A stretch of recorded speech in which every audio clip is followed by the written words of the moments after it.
कर्जत तालुक्यातील ग्रुप ग्रामपंचायत माणगावतर्फे वरेडी हद्दीतील आंबिवली परिसरात बिबट्याने शिरकाव केला असून एका मेंढराची शिकार केल्याची घटना उघडकीस आली आहे। या घटनेमुळे संपूर्ण परिसरात भीतीचे वातावरण पसरले असून वन विभागाने ग्रामस्थांना सतर्क राहण्याचे आवाहन केले आहे।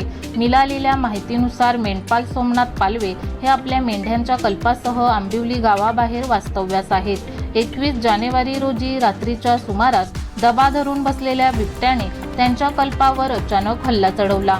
या हल्ल्यात बिबट्याने एक मेंढरू ठार करून ते ओढत नेले आणि फस्त केले। सकाळी ही घटना उघडकीस आल्यानंतर परिसरात एकच खळबळ उडाली। मेंढपाल सोमनाथ पालवे यांच्या मेंढरावर बिबट्याने हल्ला केल्याने त्यांचे मोठे आर्थिक नुकसान झाले आहे। दरम्यान प्रसारमाध्यमांशी बोलताना त्यांनी शासनाकडून भरपाई मिळावी अशी मागणी केली आहे।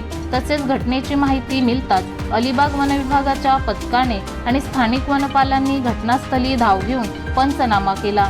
यावेळी परिसरातील जमिनीवर बिबट्याच्या पायाचे ठसे स्पष्टपणे उमटलेले आढळून आले। यामुळे या भागात बिबट्याचा वावर असल्याचे वन विभागाने अधिकृतपणे मान्य केले आहे।